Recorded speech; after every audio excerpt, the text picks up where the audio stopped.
The following is a Podcast One Minnesota production. Oh, yeah? Yeah. Oh, you betcha, yeah. If it's made in Minnesota, who's making it and how? Yeah, you got that right. It's the Makers of Minnesota, focusing on the products and services uniquely made in Minnesota, and conversations with the makers, entrepreneurs, and innovators in Minnesota about how they conceived of their products and how they brought them to market. With Stephanie Hansen, it's the Makers of Minnesota. Hello, everybody, and welcome to the Makers of Minnesota podcast. I appreciate you following us every week. We are going to record episode number 28 today. We are talking to a very beautiful young woman, I might add, who's sitting across from me. Her name is Sari Gurnis, and she's with Urban Undercover. And I think the first time I ran across your products was at Made in Minnesota, maybe like 4 years ago, perhaps. Yep. At the time, and I don't know why I'm telling you this, but I've always thought about you in this context. So at the time, I'd had a double mastectomy because I had breast cancer when I was 42. And I was done with treatment and I had implants, and they're pretty awful. I'm not going to lie. If you've had a mastectomy and you get implants, they give you the shape of breasts, but they in and of themselves are pretty horrible. They're hard. They're misshapen usually. They're kind of just gross. But the one nice thing about it is you don't have to wear a bra. But because you don't have to wear a bra and you have these sort of weird orbs, they don't really fit in any bras either. So my undercover situation to this day is still horrid because I don't usually have to wear a bra. Yeah. So then I don't really have anything pretty or nice either. And I remembered seeing your products because you have a fully lace bra that isn't just for an A cup, which is a lot of times they're too small. So I just, for all this time, I have thought about you and your product because I thought I'd love to talk to her because I wonder if she knows what a hidden market that could be for her. Wow, no, thank you. So there you go. So there you are. I'm going to introduce you. Sari Gurnis, Well, she's with Urban Undercover. Tell me about, how did you get into the garment, undercover business? You make thongs and bras and camisoles. So just a little bit of a kind of an embarrassing story to start, but I told some of my girlfriends that I was going to start making underwear. It was literally underwear where I started, and they laughed at me and literally thought I was joking because they were like, "You don't wear underwear," and I was like, "I don't wear it because it's not terrible." Right. Yeah. So it wasn't because I was consciously making a decision to kind of go commando. I just honestly couldn't find anything that I felt pretty in and comfortable in and that fit me. And I'm a size 12, 14. So which is the average, they say, of, and actually I think it's more now 14, 16 for average size for North American women. And I just found it ridiculous that I couldn't find something that was comfortable to wear every day that actually fit. And that didn't look like grandma panties. Or fall apart. Yeah. Or was marketed towards, a 16-year-old. Yep. And I just wanted simple and, but it's the first layer that you put on. So I really kind of believe, and I don't dress up. I shouldn't say don't, but it's not like I am an extremely dressy person or anything. I'm kind of cash actually, but I think it's nice to have that good foundation to kind of put everything on. So, right next to your skin, of course. Yeah. So what were you doing that you were telling your friends? Like, were you working in another business? I was. So I I put myself through school and working in restaurants. And then tell me about that. Where'd you go to school? So I went to University of Michigan. Yeah. That's where I started. And then I went on scholarship and then was paying out-of-state tuition, and it was still just a little bit steep and working in restaurants. And so, did you grow up here? I did. Yep. So I grew up in St. Paul, okay. And I went to visitation. All right. Sure. In Mendota Heights there, and so and loved that, and then went to University of Michigan. And had to transfer out. It was just a little bit steep in out-of-state tuition, and so. Can I ask you about that? Yeah. Because my daughter's in an out-of-state tuition college, and she has a scholarship too, but it's still one of the most expensive colleges to go to in the world.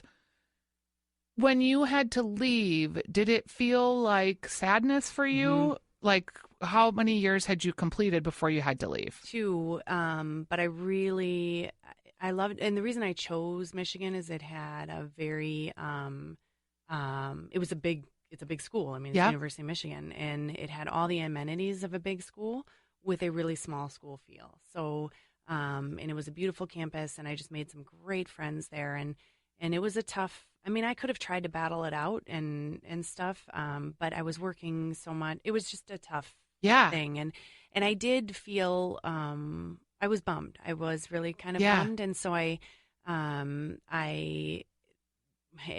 of led.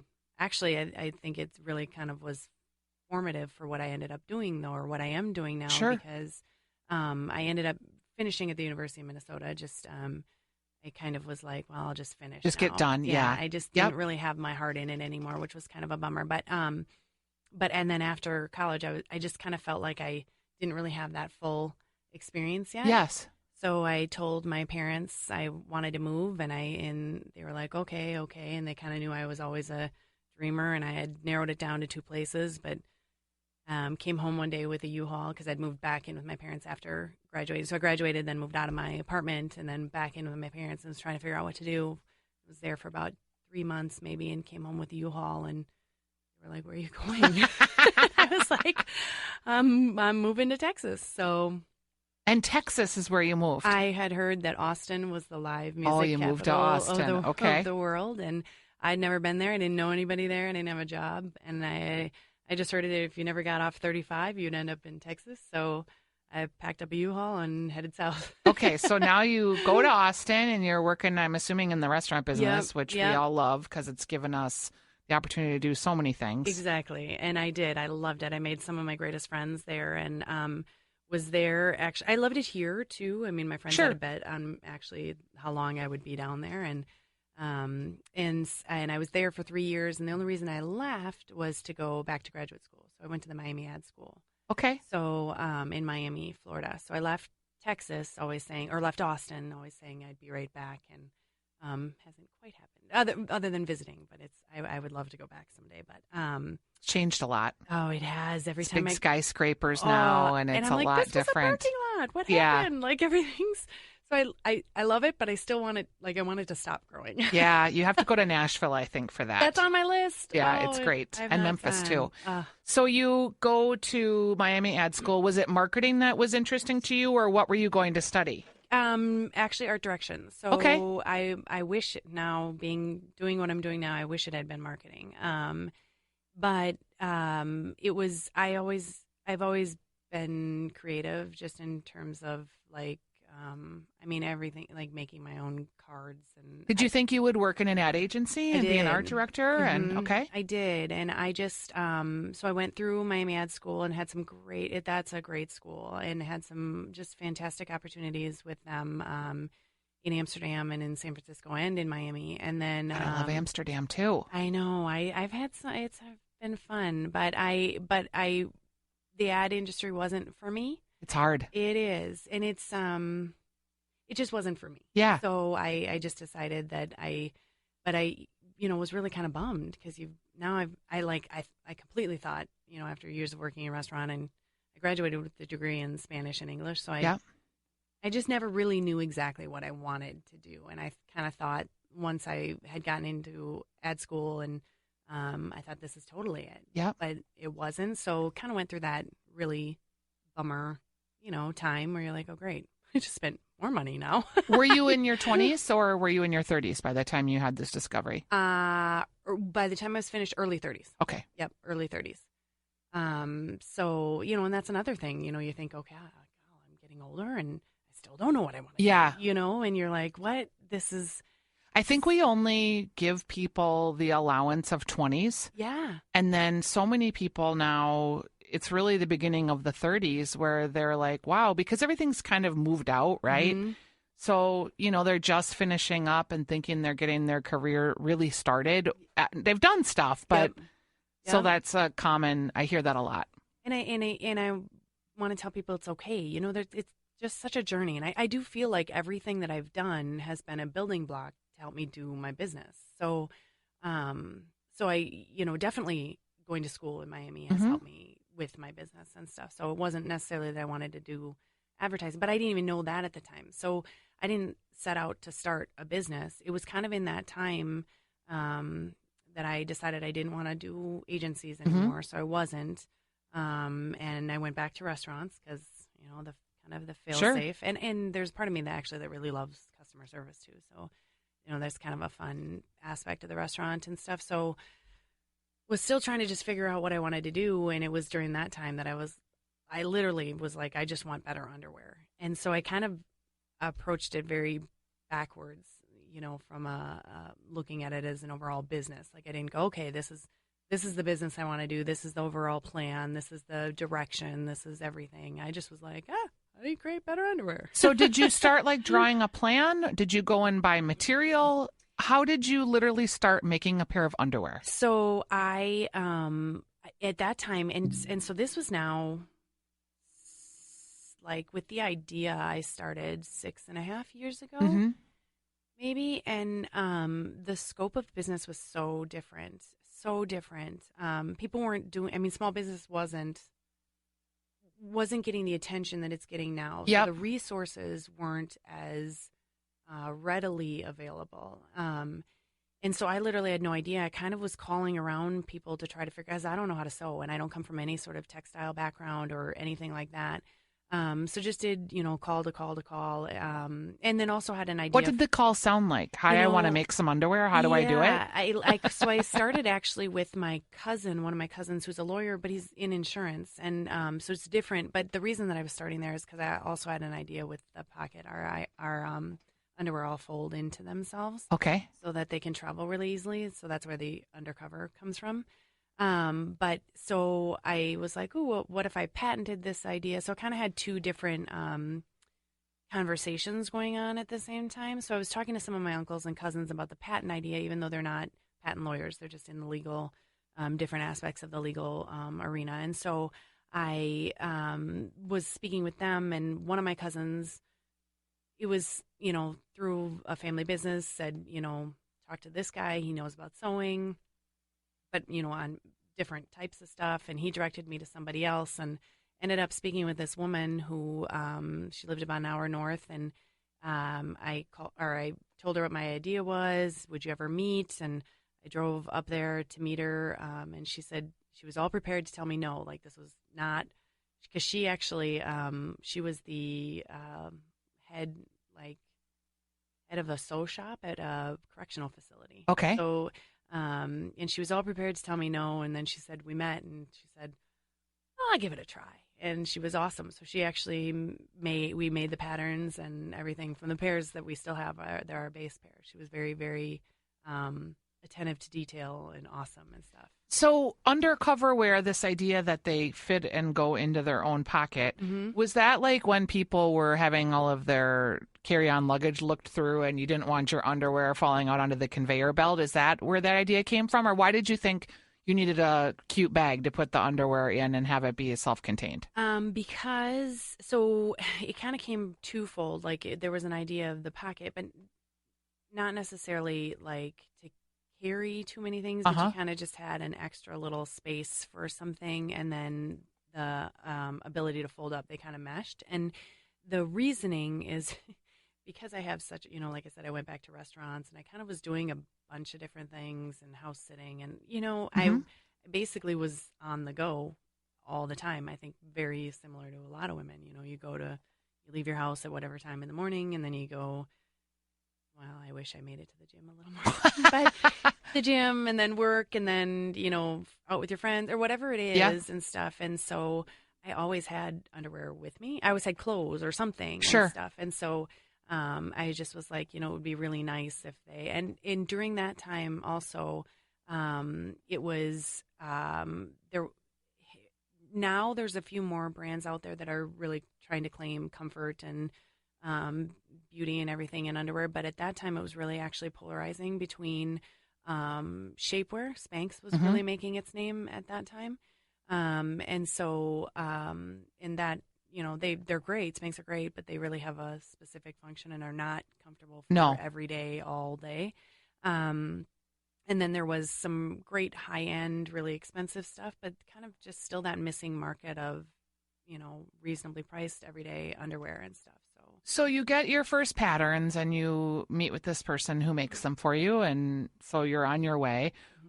How do you start marketing them? Do you have a website? Do you go to trade shows? What did you do? Well, so I did. Now, like I said, the scope of business is so different. So making a website was just a huge challenge. And I happen to know somebody who knew a little bit more about WordPress and could do something. And we put up a website, but it really wasn't easy. It really wasn't easy to sell and have a shopping cart. Yeah. Nope. It was very difficult. And so, that was a challenge. But I'll tell you, I was kind of doing all those things at the same time. I was still perfecting our product. Mm-hmm. So I'm very much more a creative mind than, I think my business acumen has definitely got us this far and stuff. But I would say that my strength is a lot more in the ideas and kind of the vision of everything. And one of my really, really, really important things is that you have a good product. And we had great patterns. The samples that we were making were great. Our first factory was a nightmare. Okay. Lost a ton of money.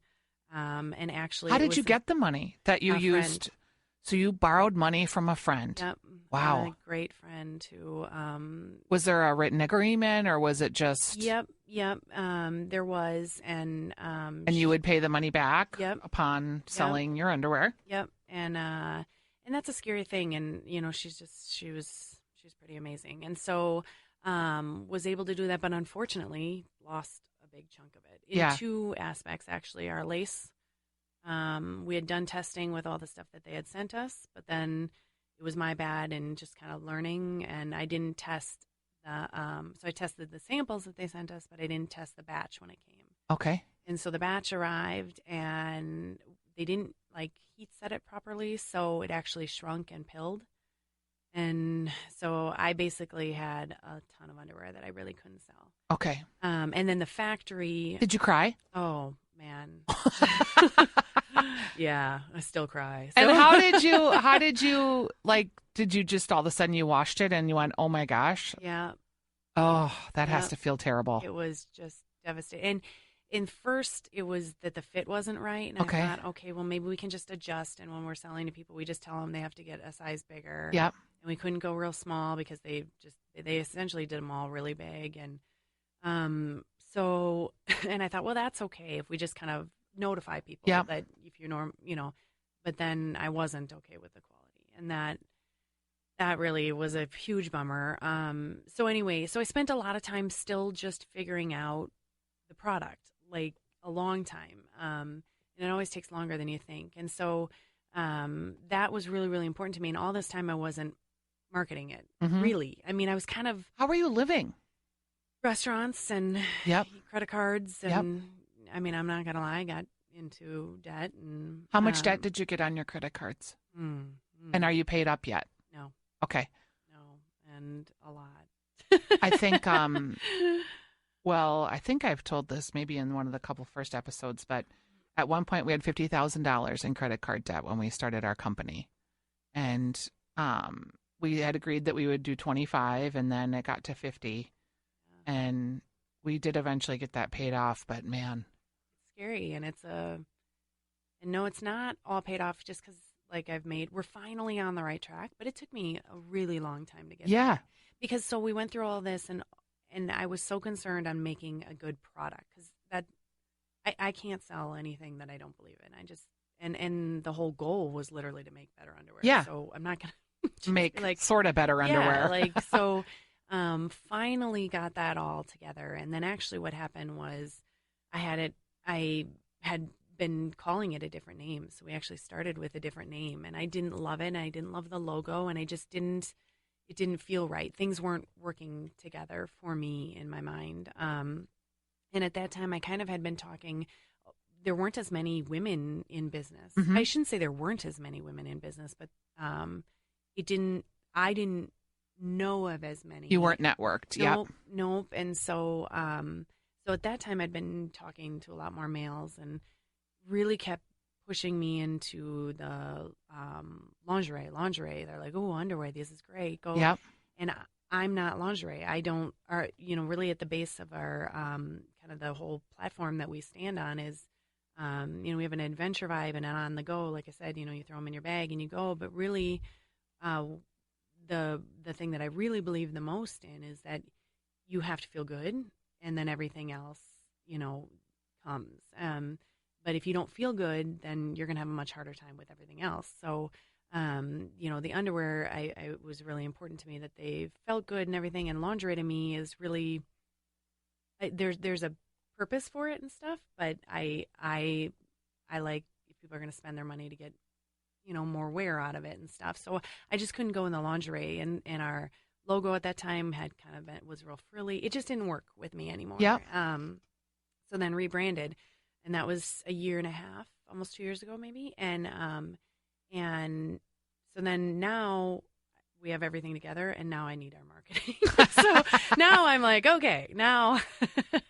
And so when you sat down in the chair, you kind of laughed. You were like, oh my God, I learned so many things along the way. There's definitely been this evolution that's happened. And to be fair, that happens in any business. I mean, we had a lot of elements in our business that we thought this was going to be the thing. And then a year later, we were like, how did we think that was going to be the thing? Totally. And you are continually moving it forward based on feedback and your own vibes and what your customers want. So you feel like now you're ready. Yep. And do you remember that feeling, like waking up one morning and being like, yeah, now I'm ready? Well, no, not. I wish, because I think as an entrepreneur, as a business owner, every day is just a little bit scary too. Yeah. So there's, and I'd like to say that I don't doubt myself sometimes, but I do, so sometimes you're of course. Shoot. And, some days are totally on and some are off and stuff. So I can't say that there was really like a turning point, but after, like I said, I spent so much time getting the product right and felt really comfortable with that. And then after the brand, and that is kind of a continual evolution as well. Like the platform is really great, but we kind of even still evolve just a little bit daily. And I just feel like it gets stronger and stronger. So it's not necessarily that I woke up and was like, okay, this is right now. I just keep feeling like it. I keep feeling more that we're going in the right direction than before. I was like, I don't know. I just had so much more hesitation, and now I don't have that same hesitation. So. Well, and maybe the thing that you will learn is that when you have that hesitation, it's not right for you. Yeah. And that's what that instinct and that gut is. You've mentioned they a couple times. Do you have employees, or is there someone else that is in the business with you? Or no? So everybody asks me this, and I always speak in the we and us, and I do too. So I'll start talking about your business like ours. Yeah, well, and I love that though. So this is why I do. So it is just me, and I actually have still a little, being totally candid and honest, a couple other jobs to keep, of course, keep it going and be able to do what we want to do and stuff. But the we is, my parents and my sister and my cousins and everybody that is the collective we that's helped you along the way. And I tell you, I couldn't have done this without family and friends, 100%.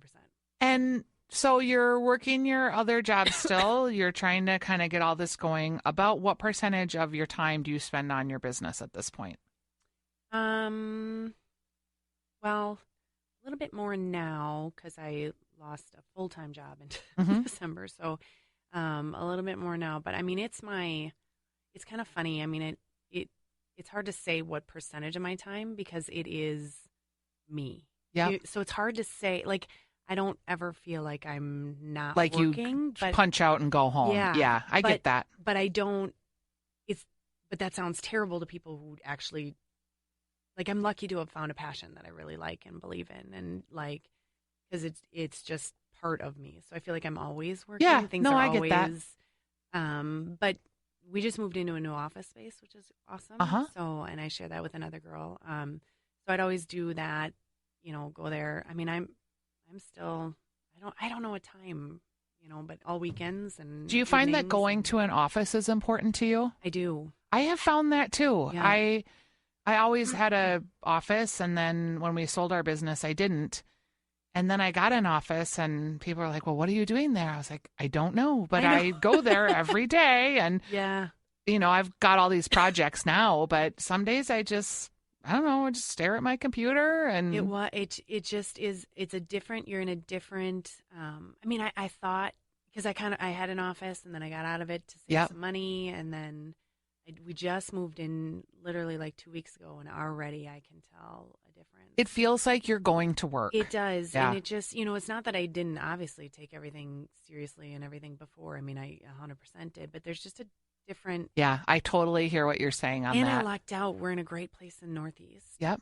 And the businesses that we're in with, a ton of, Where are you officing? I think they're calling it the North Cove building. Uh-huh. It's 610 Southeast 9th Street. Okay. And we actually have a little showroom front, Yep. which is kind of fun. But we're in there with it's Woodchuck is the anchor. Yep. And it's their building, and They're going to be doing a podcast with me in a couple weeks. Okay, they're great guys. How funny. Just such great guys, and I think that that's part of the reason that the building is becoming what it is. Yep. And, Great Lakes Company is in there. The Minneapolis St. Paul Clothing Company, Fisher Baker. There's a yoga studio actually, or a Pilates studio. I share it with Emma from My Clothing. She's just awesome. Her stuff is awesome. So I really think it's a great office space. And then we have this little front showroom, which is fun. And then just being around these other. It helps you to share collective knowledge. does. I'm excited about that for you. I think it'll be great. It gives you does. coworkers. It gives you people to bounce ideas off of. And all those guys are, I'll be candid, like they're all further along than we are. Sure. So it's a really big benefit to me. So I hope that I can bring You some will- sort of benefit to them. And but you'll pay it forward in whatever way is coming down the road. You they're will. all so great. And it's a really fun building. So I think that makes, a big difference. So are you selling your products now online, or are you just going to trade shows? Are you selling wholesale? No. How are you selling? Online, we are in Mary Lou Boutique in Wayzata, and that's a great store. But I'm not really taking on stores right now for the most part. It's another beast to manage. There's two reasons actually. There's to manage that is I would almost need somebody else on it. And then quite truthfully, like we've kind of built our margins. They're not terrible, but we need that to. You're not grow. able to cut someone else in at this point. No, Yep. really, not right now. Maybe if we were able to increase, we're all made in the USA too, Yep. which is great, but increasing volume obviously brings down the cost, but we're still so small, so our cost is still up there. So right now it just doesn't quite make sense. So what is your, like, when you do like a show like Made in Minnesota, is that like a big opportunity for you when you go out and about and you can get in front of customers? Yep, especially with our products. So, and we have a couple of other great products and stuff that Yep. are, and actually just launching a few. We're kind of adventure inspired and on the go, but our core still is our underwear, and it does retail between 24 and 32, Yep. and that's because we use.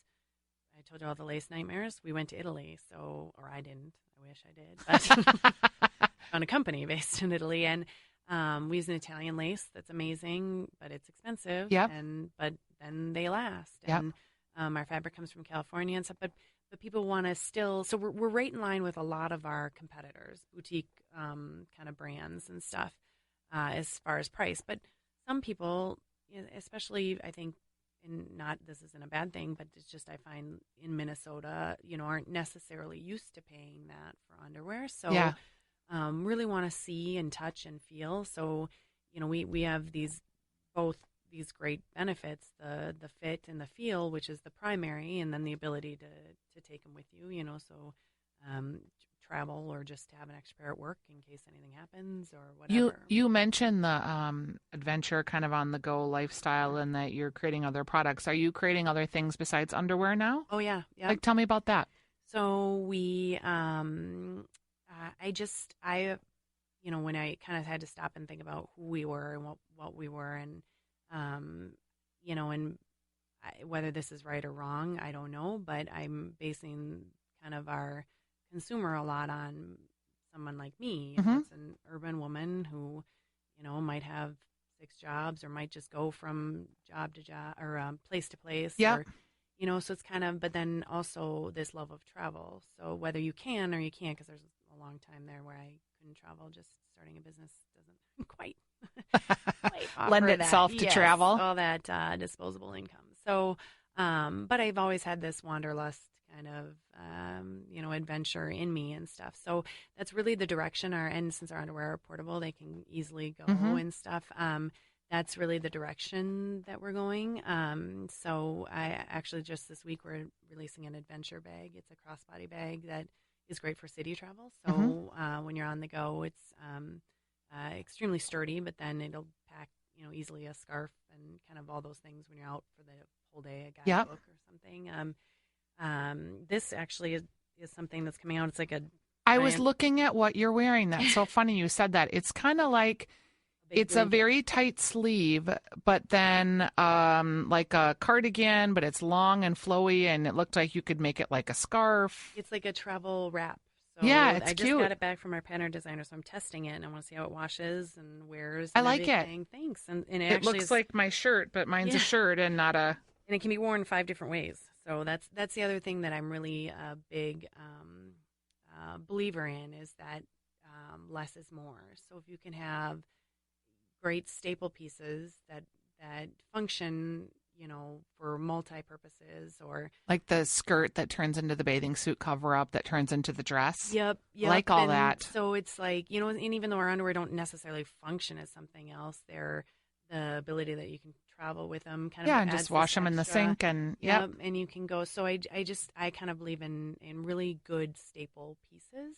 Kind of that, I guess, that capsule wardrobe idea. So the next piece for you is for learning how to get people to find you on the internet. And that is such a challenge because it becomes SEO, it becomes buying ads, it becomes social media. And it's money and time. And, you know, every entrepreneur knows those don't come easily. Yep. I mean, well, shoot, they don't come easily to very many. I mean, no matter what you're doing. But, Right. But the other challenge is it's not, you know, you're good at some things and you're not good at others. And, That's right. And I would say it's not my strongest point. And people will say, like, because I had some help with our branding, but I really I do a lot of the creative. I mean, I do all of that was what ad school taught me and stuff. And so, I mean, but people are like, oh, well, that shouldn't be hard. I'm like, no, marketing and branding and they're two very, very different things. So marketing is an extreme challenge that I'm trying to jump over right now. It's hard too because you probably need to hire someone. And then how do you get the money to hire someone? And if you don't have a lot of money, then do you try to bootstrap it with a half a person or maybe a smart kid or however it is that you can get there? I thought that was one of the more challenging pieces of developing our business. It is so tough. And I think it's always been tough, but I think it's even, well, I shouldn't say more difficult now, but it's one of the things is like, how do you stand out? And then how do you, so that's more, I guess, the branding and stuff, but then how do you read those numbers and, okay, they're clicking here, they're doing this, or where, you know, my mind just doesn't necessarily think like that. Well, and there's a lot of kind of snake oil in that business, which doesn't sound very confident, but, you know, the whole SEO thing, you could just get down, and I have, as a small business person, I got down a rabbit hole where I was paying thousands of dollars every month for my search engine optimization, and, you know, our rank is never climbing, and it's a year in, and it's still not climbing, and and then their adage that it just takes time. Yeah, how much time? time? And marketing does take time. Like, you know, I've sold radio, I've sold newspaper, I've sold direct mail. It does take time, but you know, at some point, it's like, come on, people, something has to be happening here. Exactly. So I feel your pain. That is a hard struggle. And I'd say that's really my biggest battle right now and it's, you know, kind of chicken and the egg thing, you know, because I've thought about trying to go find funding, but they want to see increased sales. Yep. But it's like, I don't, you know, how do I get more sales without more people knowing? Like, our conversion rate on our website is great, actually, from what I've read. Like, it's actually really great, but our numbers visiting our website are not that big. So it's like, okay, we'd have these sales if we could get these, but I need And then money. PR comes into that too. Like, Yeah. can you get something to Oprah, and then all of a sudden you become her favorite thing, and I know, and Urban that's Undercover. totally, and I'd say that's my most frustrating. I am not a competitive person at all. I really believe that there's room for everybody and kind of rising tide and stuff. But I'm also real, and I'll see some of my competitors that are like more in the underwear. Like we're really we have a niche in kind of what our brand is, but I look at other underwear just from that base, and there's nothing necessarily they're claiming the nice fit, and which they probably are. I don't know. I haven't tried all of them and stuff. But and they're here, and here, and here, and then you read a story and you're like, oh well, she's up $5 million in funding, and it's like, it's just like we actually have something different and new, and that's I don't know. I'm trying to figure out how to make that hurdle. Yeah. So do you have in your mind like an end game? Like, are you like, I'm gonna, if this hasn't, when we started our business, we had a time frame.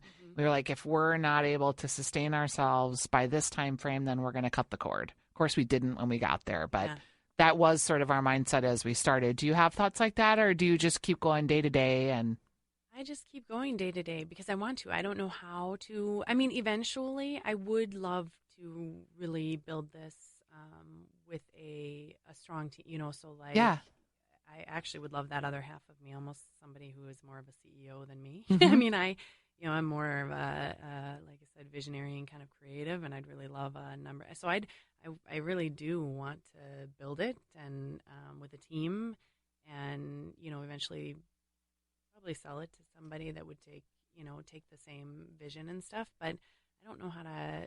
I didn't really put if I'm not making X amount by this time or whatever. It feels like, and I hope somebody listening maybe hears this, but it feels like you need a collaborator or like, and I'm really excited about the space that you're in. Yeah. Because I feel like someone might come into that environment that could be the match to the yin to your yang. Yeah. Or maybe, their products do one thing and yours do another, and you can marshal your resources. Right. I've always thought that there would be like, Coco does a co-working environment, but like there should be like almost a mall for small businesses and entrepreneurs that if you could attract people to the space and have events, and you could all help float each other's boats, if that makes sense. And that's really kind of what this building is doing. I like that. Yeah, it's really, like this past weekend, Great Lakes had an open showroom, and so we were open, and it's kind of doing that. That's neat. Yeah, and just is it purposeful? Is the management of the building doing it, or just the people in the building? I think it's both. It's kind of that.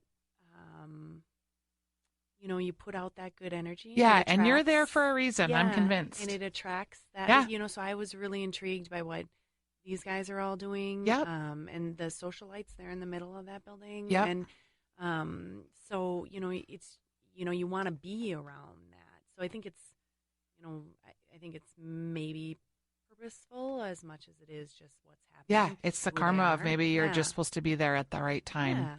Yeah. What's your number one seller? Is it the underwear? It is the underwear right now. Yep. Just because that's what we, it is the underwear right now. And it's our 3-pack actually. Okay. So on the website, they'll purchase the 3 versus, and I just got the greatest, and this is my favorite. So you asked about like doing the made in Minnesota and doing and stuff. Cause you can really talk to the customer. And I don't really believe in like selling somebody. I just walk them through if they want to purchase, I'm not going to try to sell. And there was a woman in the booth, and she was really hesitant, and I was like, "Don't worry, you can." Because I think some people also in these they need permission not to. Yeah, they feel like and I don't blame them. You feel they want to support, but might not have the money or whatever. And I always drunk shop at those things. $1,000 later, and I those bought. Are my favorite because you can tell. Oh my God, Tracy Dyer has sold me a lot of bags over there. But so they, she just kind of, and I said, "Don't worry, it's okay." She said, "No, I really want to," And she did, and then sent me this note that she was like, oh, my God. And she came back and bought 3 more. She's like, they're my favorite. I really was skeptical about it. Oh, that's great. So that's my favorite. So that gets you through the day. It does. And that, because that's why I started. So to hear that is like, okay. All right. Well, we've been talking with Sari Gurnis. It is Urban Undercover. I'm really just excited to see what's next for you as you move into your adventure sphere. You sound like you're making products for me, so I appreciate that. Thanks. Kind of an adventure-y, travel-y, busy person. Yeah. I have like 5 jobs always going, so I have, when you talk about like, I have bags for each job in my car, and then I started panicking, like, oh, I can't leave, my laptop in here and my yoga clothes in there. So my husband's always like, God, did you get another bag? I know. If you just look, I have like a whole chair full of bags here. But so, then you're running and you're grabbing, these are the 3 bags I need because I have these 2 jobs today and then I might go exercise. So I don't know. It's funny. I felt like I saw myself and a lot of women do that. Very few women I know are just like, I am doing this one thing. I only do one thing. That's men do one thing. Yes. Women, and that's why that's kind of who we design for. Yeah, just always on the go or always trying to cram too much in. There's always, trying to make a million things happen when you really only reasonably had time for 2. Yep. So, all right. I appreciate you being with me today. Thank you for having me. I look forward to having you on the show. And I'm going to post your podcast. I guess I'm going to post it probably on the 31st. Perfect. So people that are listening for Valentine's Day, because what a fun thing to get for Valentine's Day, a little 3-pack, and maybe they could put a little gift card in there so you can go to dinner. And you mentioned that you lost your job in December, your full-time job. Are you going to then commit to this full-time, or do you have that luxury at this point? I'm committed right now. I think I might do some stuff like dog sitting and some other things. Oh, good, because I need one of those. Oh, really? I love dogs. See? Okay. So I might try to just make it with, not necessarily a full-time job. Yeah, I understand cobbling it together. A lot of our guests have done that, and I did that myself. So good luck to you. Thank you for being a guest today. Thank you. Stay tuned for 60-second AP News headlines.